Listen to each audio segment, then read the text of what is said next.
friends, bullies, how to steer clear from them, how to make friends with them, whether we should steer clear from them.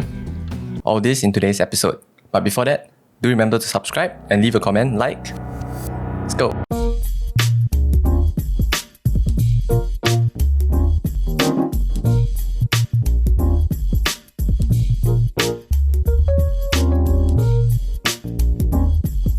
Welcome back, everybody, to another episode of Time for Mental Health. Time for Mental Health is a podcast where we aim to normalize the sharing of mental health experiences.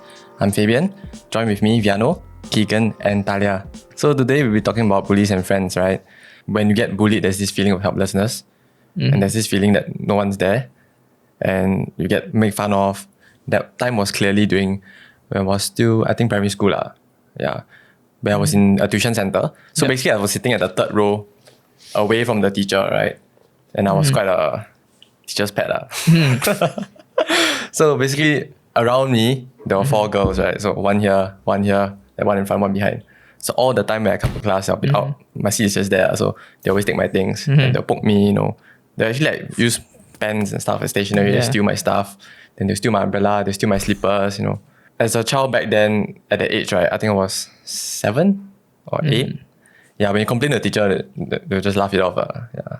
And when I tell my parents, they're just making fun of you. That's when you get this really nobody, not even the people of authority in the place, right? They don't stand up for you. Then you feel really helpless. I think that was the first time that I felt like, this is actually how it feels like to be bullied. Yeah. Do you think those girls, they were like teasing you or trying to get to know you, or like they were really bullying kind of thing? I think they were just teasing. It is not in their intention to come off as bullying, but more like trying to be friends. At the age, right. everybody is clueless on how to be friends. I'll be honest.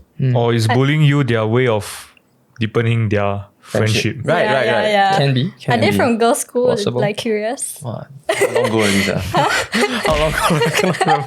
Because like I find that people from girls' school, they will have this kind of more action towards guys because like they're not used to could be, yeah. communicating. with There them are like also. all girls primary school also.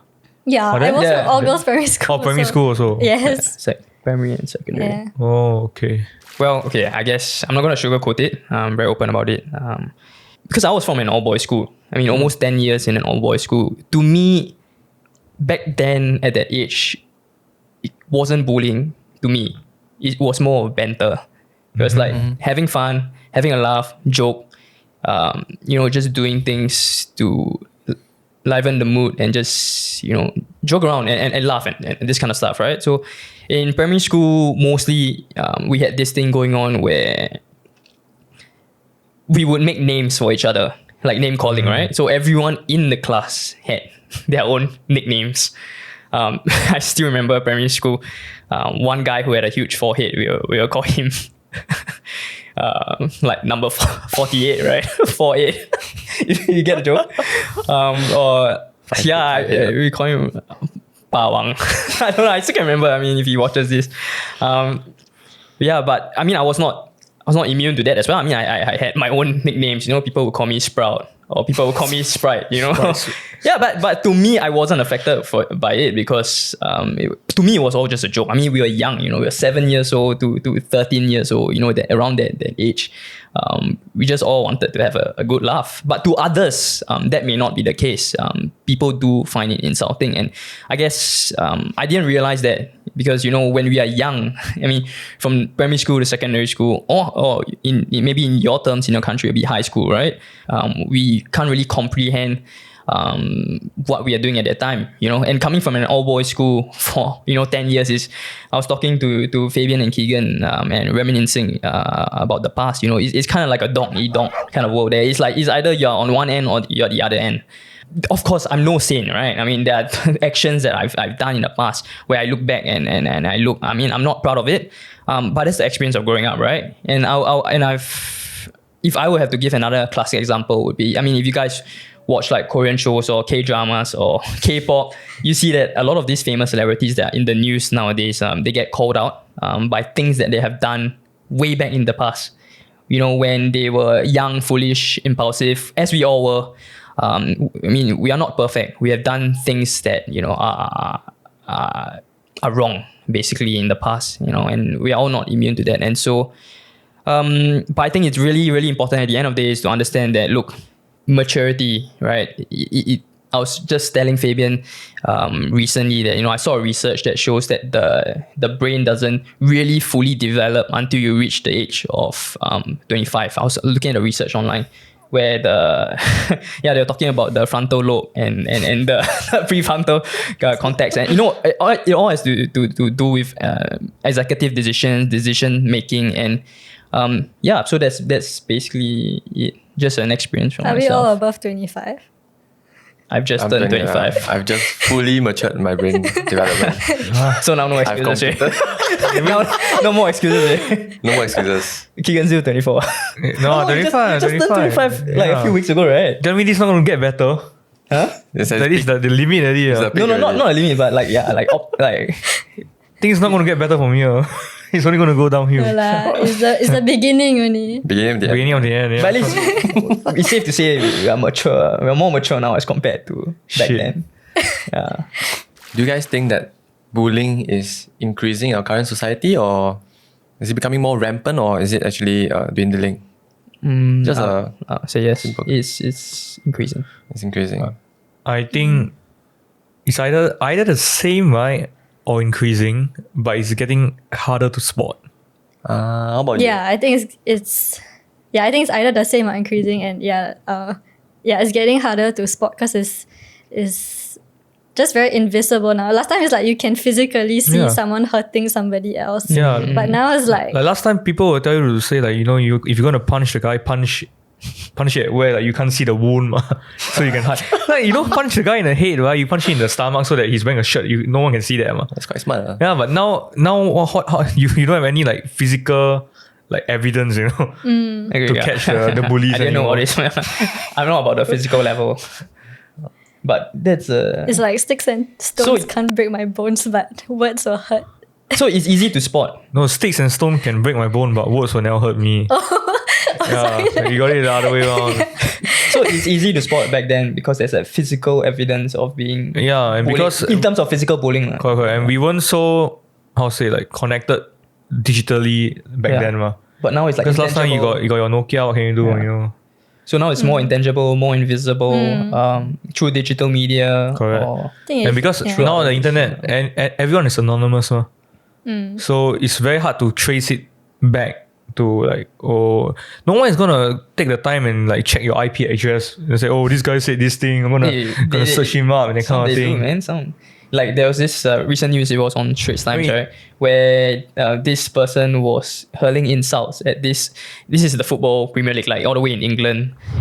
This football club called Brighton, which is playing in the first division and the Premier League, which is the most famous football league in the world. And this Singaporean guy who was serving NS was just sending DMs to this football player, just saying, "Look, I'm going out. I'm gonna get you and your family. I'm gonna kill you. You're dead." And this football player lodged a complaint, and they tracked all the IP address all the way to Singapore, and he got arrested right here in Singapore. Okay. Yeah. But Whoa. that's a bit different because that is death threats. So. Oh yeah, that is. Yeah, serious. death threats is totally a He's totally gonna different thing somehow. Get his family. Right? And the thing is also because this guy is a normal guy sending a death threat to a more like famous person, right? Yeah. And that's why prominent actions is taken. yeah. So speaking of which, bullies, there's this also other spectrum of friends, right? We form this unhealthy relationship with our friends, and sometimes it can also turn into some sort of bullying. How do we then deal with these unhealthy relationships? How do we spot one of them? How do we confront or how do we avoid these bullies? A way, but not all the ways. One of them is to ignore the perpetrator. But then again, I wouldn't say ignore in the sense that you just walk away, but more like you put up a front. When they say something mean to you, you just like be stoic. Is that weird? Yeah. Without emotion, like don't show too much emotion. Yes. And Stoic. like can you do it? Can you please stop? Or like I don't know. Did I do it right now? Okay, anyway.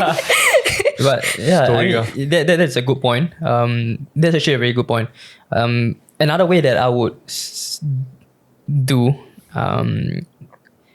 in relation to the way that you just mentioned was actually to actually confront. Because there are points in my life where usually I'm a guy that tolerates a lot.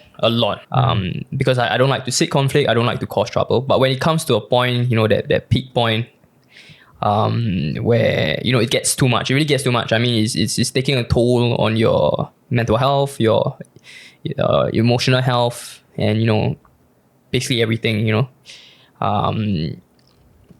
Sometimes it's good to stand up for yourself and let the other party know, the other party that that's oppressing you. Let the other party know that, look, it's not okay what you're doing.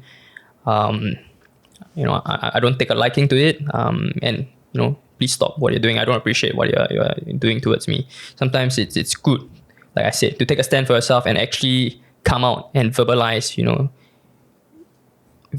this situation that it's unhealthy for you. And you might be surprised. Usually the other party would actually respect you for that. It may seem counterintuitive at the beginning. You're speaking out to someone that that's causing trouble or bullying to you, but I've done it in the past and it really helped. Like, they actually gain respect, that you actually, look, you're standing up for yourself and you're being straightforward with the other person, and you're saying this is not right and I don't want it to happen. So yeah, that's my take. Drawing the boundary. Yeah. Yeah. And also, bringing back to the social media point, for mean comments, I think one surefire way is to just ignore the comments, delete the comments. Don't even respond. I think everybody can agree to that. Yeah, I think some people even turn off the comments if they know that they cannot take it as well. Like, more of like famous people lah. I don't know, but turning off the comments a bit give extreme. a bit of this impression that like you say, you cannot take it lah. I mean, it's like muting Dota. No. Turning off the comments is different from ignoring the comments, because like the internet is like a beast, they can smell weakness. The more you turn off the comments, the internet knows that this guy is a potential target, And they find another way. They'll find a way on. So the best way is to just let them write whatever the hell they want. Just ignore it. But it has worked for you lah. It has worked for you. I mean, I'm not popular, so I don't receive this kind of like anonymous hate comments, Maybe after this episode's released, maybe your fame will change. Maybe someone will give me a hate comment down below. I'll make sure to like it. I won't ignore you. I'll like it. Oh yeah, maybe that's even Sending better. some love. Liking it. Sending some love back. That's right. Or like responding with love is like kind of a Normally I respond with greater fire. revenge. There's this grey area between bullying and being a friend, right? And this unhealthy relationship. How then do we spot an unhealthy friendship? I'm just gonna keep it simple for me. Look, if I'm not happy in that relationship with a friend, there's a reason why I'm not happy. And then I wouldn't sustain or go near that relationship. It's as simple as that. We don't click with everyone, right? Sometimes you're uncompatible with different people. So that is for me. Sometimes bullying can be like their way to make friends with you, like deepen their bond, as we mentioned earlier. However, that might not be the best course of action. Yeah. So how then do we make friends? How do we take steps to make friends? Yeah. Sometimes it can get very superficial, or like someone just trying to take advantage of you by being nice to you.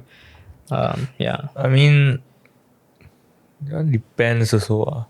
Because like there are all kinds of friendship. And some of them are purely transactional. Yeah. I mean, don't want to sugarcoat it, but sometimes some of your friends is like you provide something and they provide something else. Yeah. And that's why you're friends, So yeah, what you're saying, there's different kind of different kinds of friendships and different kinds of relationships. So like, it's normal to have like transactional friendship, but the toxic kind, that one then someone take over. Yeah, I think I've experienced this quite a bit because I'm a very like, I don't know how to say no one. So I've encountered a few times where I've been very, very drained by friendships, and usually it's like people just maybe like always coming to me just for their problems or something, and then I don't really ever get a chance to share mine. And later on in life, I learned that I need to draw boundaries. I need to say no to certain things, and I need to also like tell people like that I'm hurt by this and even and especially if like they don't stop, I have to cut ties with which was a very difficult thing for me because I'm a people pleaser. So our last point is for the 2 people in the Discord channel, suggestions. How do you make friends? Because they feel anxious about it, right? How do they then work to make more friends in that case? I'll say my piece. So I think making friends is a form of skill set, right? So skill set requires practice, right? And for this particular skill set, I think the main components are effective communication. That's one. Effective communication in both emotional understanding of the person and intelligent like understanding communication also. And the other half of it is practice, right? Because every skill set to get better at it, practice. Right? Of course, nobody starts off making friends as a pro, you know. you go up to your first friend and your first stranger, and you're like, in school, hi. No, very awkward, very weird, right? And sometimes you don't get to be their friends, right? Sometimes you're just not compatible with each other, right? And same goes for friendships and same goes for other relationships as well. So practice is one of them. The second part, which I alluded to earlier, was effective communication. I find that in my personal experience, in where I've grown, I realized that a lot of people are unable to accurately express what they think in their mind into the form of language they're speaking. So okay, I'll carry on from Fabian. How do you make friends if you're anxious, right? Okay, just borrowing a point from Fabian, he said, I mean, we all don't start off being pros. But that being said, what we can do is we can put ourselves in a position that makes it easier to make friends. So I'll keep it simple. 3 points from me on how to make friends if you're anxious, because I do suffer from anxiety. So first is be bold. Put yourself in positions, put yourself out there where there's opportunities to make friends. One classic example would be to join groups, right? I mean, if you are in school, join a group, whatever it is, a sports group, a board game club, chess club, Painting. Any hobby games. kind of clubs. Yeah, that is one. Be bold, put yourself out there. Secondly, be open-minded. I think it's very important to be open-minded because if you are close-minded or you're not willing to listen to other people's opinions and you're just only focused about yourself, then it makes life very harder for you to actually connect with other people if you don't listen to them, if you don't actually be open-minded, basically. And the last one, and the most important out of all of what I've just mentioned, is to be yourself. Because if you're acting like someone else, if you're acting like someone that you're not true to, it's just going to make life harder initially and progressively. So definitely from the very beginning, you want to be yourself because then you know who you can click with, who you're compatible with, and it won't make life as hard once you develop that relationship or that friendship with these new people that are your new friends. So just be yourself straight from the beginning. That is from me. Be bold, be open-minded, be yourself. Thank you guys. Like and subscribe down below.